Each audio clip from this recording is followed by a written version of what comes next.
Assalamualaikum warahmatullahi wabarakatuh. Pada minggu ini, minggu pertama kita praktikum. Nah, judul yang pertama itu sel dan jaringan epitel. Mana kakak sendiri PJ-nya, nama kakak Nurisa Pratiwi, Barus, NIM 18080526. Nah, ini kita masuk materinya.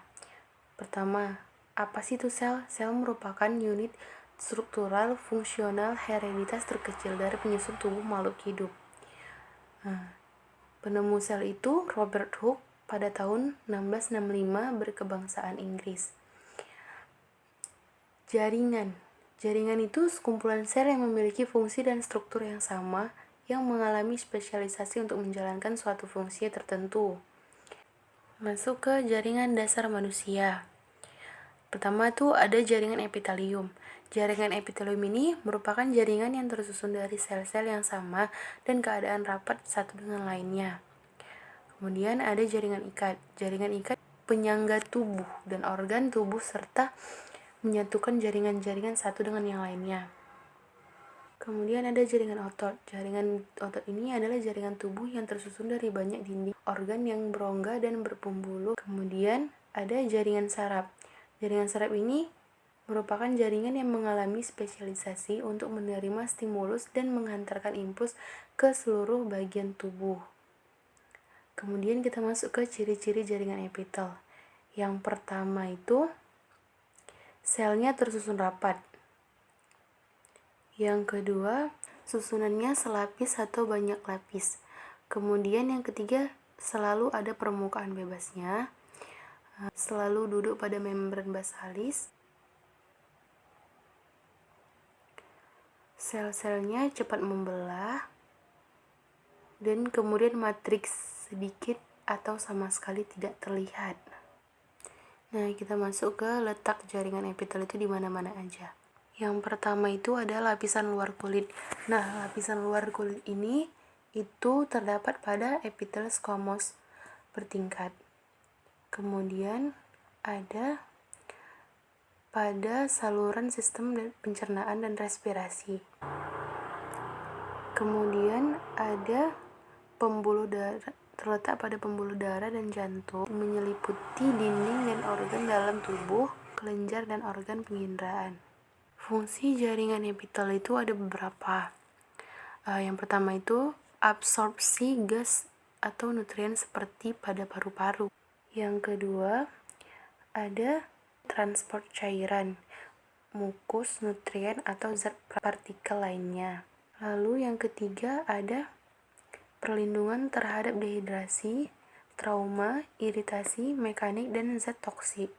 Nah, yang keempat ada sekresi produk yang telah disintesis. Nah, itu seperti hormon, enzim. Nah, yang kelima ada sebagai ekskresi sisa metabolisme. Pembagian jaringan epitel yang pertama itu epitelium penutup dan selapis. Yang kedua ada epitelium glandular. Nah, epitelium penutup dan selapis itu terbagi menjadi dua. Pertama, endotelium. Endotelium ini merupakan epitel yang melapisi pembuluh darah. Kemudian ada mesotelium. Mesotelium itu epitelium yang melapisi beberapa rongga tubuh. Lalu epitelium glandular ini terbagi menjadi dua juga. Pertama, kelenjar eksokrin yang berguna untuk mempertahankan duktus atau suatu hubungan ke permukaan tubuh. Misalnya kelenjar salipa, kelenjar-kelenjar pencernaan. Dan yang terakhir ada kelenjar endokrin, yaitu kelenjar yang tidak memiliki duktus atau hubungan keluar permukaan tubuh. Misalnya kelenjar hipofisis sama kelenjar adrenal.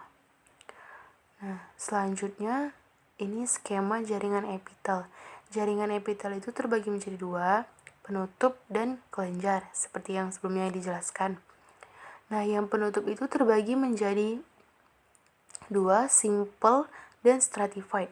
Nah, pada yang simple epitelium ini, dia itu tersusun dari lapisan yang tunggal selnya. Kemudian, dia terbagi lagi menjadi tiga. Yang pertama, squamous, biasanya tipis dan gepeng bentuknya. Terus kuboidal itu berbentuk kubus dan ukurannya lebih tinggi dan lebarnya hampir sama squamous. Nah, yang ketiga ada kolumnar.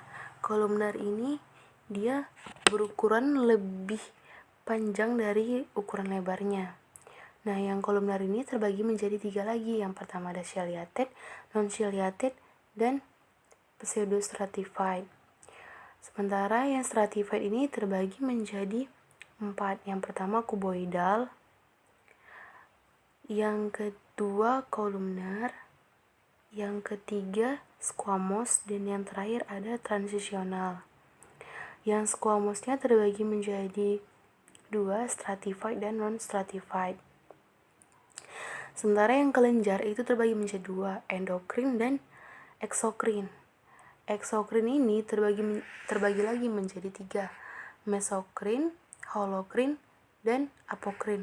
Nah, kalau mesokrin itu pelepasan produk sel yang disintesis melalui membran sel dengan cara eksositosis atau reaksi fusi vesicle secretory dengan membran. Dianya itu terjadi pada bagian kelenjar eksokrin seperti pankreas, kelenjar keringat, sel goblet, dan kelenjar salipa. Kalau yang holokrin itu, dianya penguraian keseluruhan sel untuk membentuk sekresi.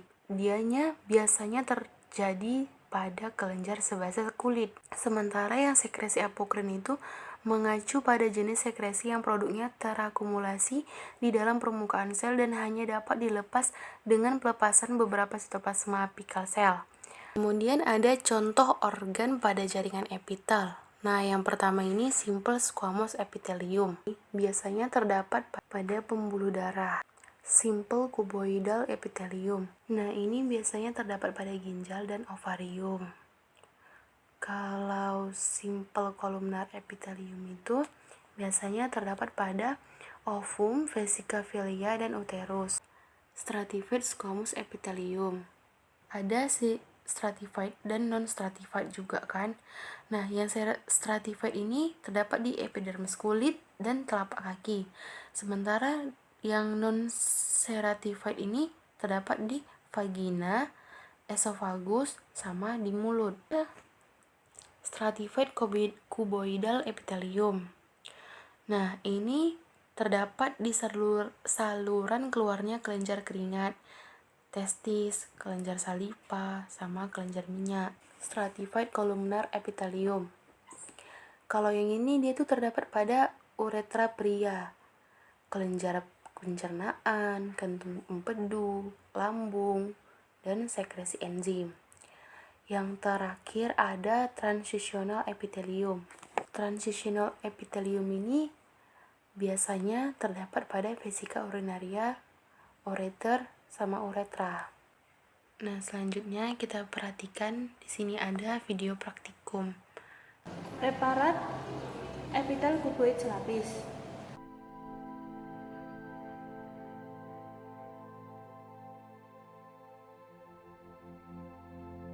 Selanjutnya terdapat epitel kolumner dengan silia dengan ciri utama terdapat bulu gutar atau silia yang berada di bagian atas.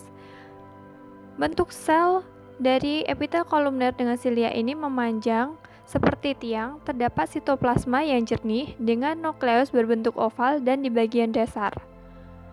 Selain ditemukan ciri utama berupa silia, terdapat juga yaitu goblet cell atau sel piala dan brass border atau mikrofili.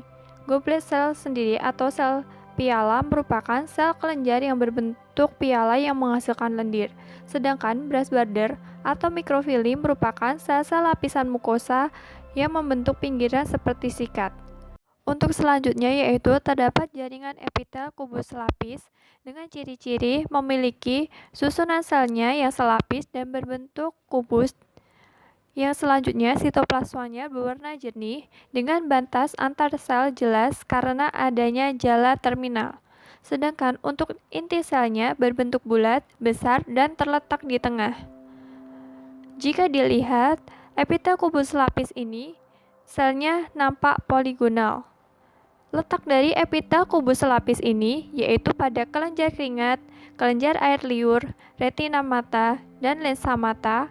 Selain itu terdapat pada saluran nefron ginjal.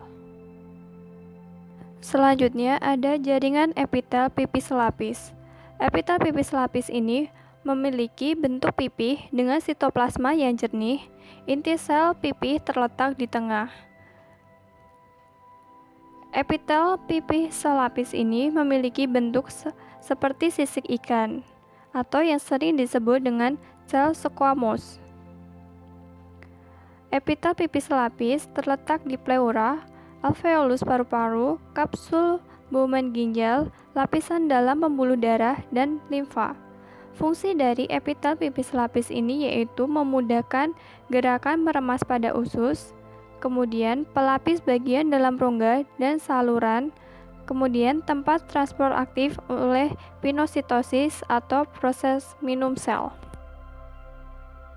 Selanjutnya yaitu ada jaringan epitel pipih berlapis yang terdiri dari 3 lapisan sel, yaitu lapisan permukaan yang terdiri dari sel squamosum dengan nukleus berbentuk pipih, sedangkan lapisan tengah terdiri dari sel-sel poligonal dengan nukleus bulat.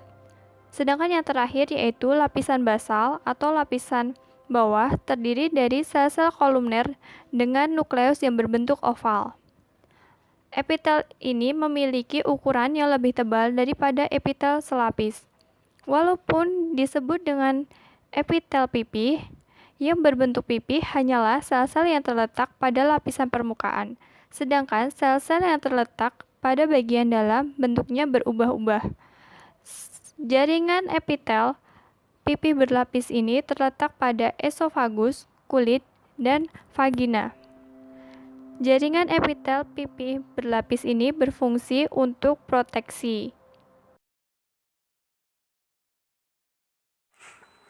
Selanjutnya, bersihkan spatula dengan alkohol 70%, kemudian usap secara lembut ke dalam pipi bagian dalam sampai epiteliumnya terbawa oleh spatula yang tumpul. Kemudian letakkan ke dalam objek gelas. Kemudian diteteskan hematoksilin selama kurang lebih 3 menit, setelah itu dicuci. Lalu ditambahkan eosin setetes demi setetes ke dalam objek gelas tadi. Setelah itu didiamkan beberapa menit, lalu dicuci kembali. Lalu dikeringkan objek gelasnya.